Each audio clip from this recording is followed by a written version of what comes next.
का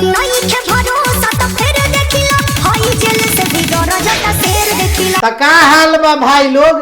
राज्य और देश के तमाम गरीब मजदूर शोषित जनता ला एगो संदेश बा। अच्छा, रोस्ट कम संदेश ज्यादा देखे के मिली, यही से जातिवाद और राजनीति से उठ के एगो सच्चा इंसान के तौर पर देखब लोग। तो चली चलो भाई।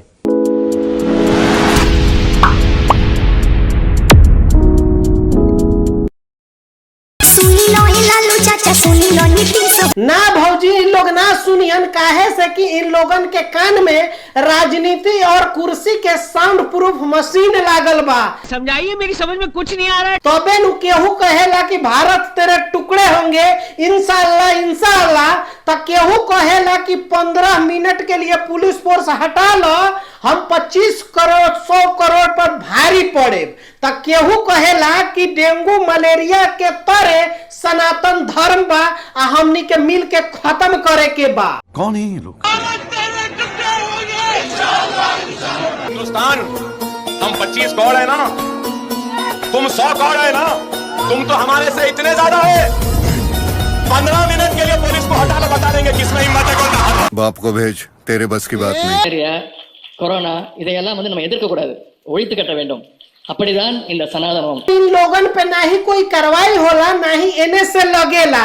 ऐसे कैसे चले? आई जवन सनातन वाला बात करता, एकर दादाजी तो खुदे लंगोट के ढीला रहलन, तबे तू 3 गो शादी कैले रहन आ उ सनातन के बारे में बात करी।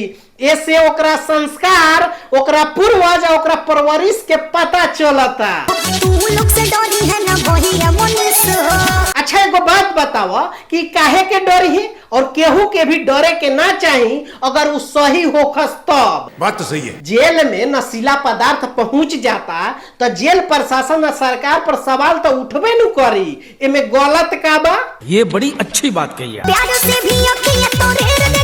टॉर्चर कइल जाता तो केहू भी एगो बर्दाश्त के सीमा होला, और जवन एक शब्द 6 महीने से ना बोलले होके ओकर गुस्सा तब भड़कबे न करी। अगर रउआ लोग ए जगह पर होती त का करती? Good question. अरे भौजी के गरजल ना कहल जाला, इ तो दर्द हो वो बेटा के, इ तो दर्द हो वो भाई के, जवन दूसरा के परेशानी अपन परेशानी समझे वाला, दूसरा के दर्द के अपन दर्द समझे वाला, और दूसरा के मुद्दा के उठावे वाला आज परेशानी झेल रहल बा। बात तो सही है। अब सोची जरा कि अगर ऐसा फेमस आदमी के साथ ए तरह कैल जाता तो आम जनता के, गरीब जनता के साथ का कैल जात होई, भली भांति रहुआ लोग समझता नहीं। आज ना तो काल चाचा कुर्सी छिनाई। अब ये में कौन संकोच करे वाली बात बा कि आज जमन बा वो काल ना रही। काहे से कि इतिहास गवाह बा कि सबकर एक दिन अंत भइल बा। चाहे रावण होखस, चाहे मुगल, कंस होखस, चाहे कौरव, अंग्रेज होखस, चाहे हिटलर, सबके साम्राज्य और विनाश के कहानी तो रउआ लोग सुन लिये हो। कब? क्या बात है सर, क्या बात है सर। अब चाहे बिहार के राजनीति के ही बात कर ली, श्री कृष्ण सिंह से लेके कर्पूरी ठाकुर, जगन्नाथ मिश्र, लालू प्रसाद यादव, राबड़ी देवी, जीतन राम मांझी, या चाहे नीतीश कुमार, सबके कुर्सी आइल बा तो गइल भी बा। अरे बाप रे, ये तो धोती खोल रहा है। भैया मनुष्य के हाथ में दिया।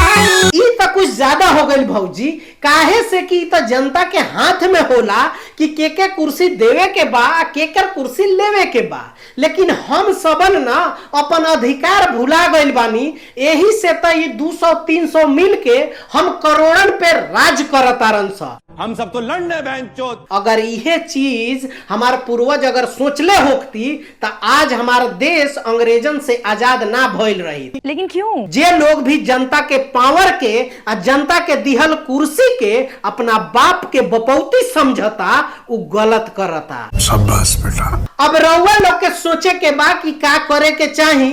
बस हमारा ऐसा मानसा ना हो कि केहू के दिल दुखाई आ चाहे केहू के ऊपर टिप्पणी करी। बस जाते जाते एगो चीज कहब कि रउआ लोग का सोचतानी नीचे कमेंट करके जरूर बताइब। आ अगर हमरा बात से केहू भी छोटा से छोटा इंसान के भी दिल दुखल होई तो ओकरा से हाथ जोड़ के माफी चाहतानी। मिलतानी। बाय बाय, टेक केयर, जय हिंद।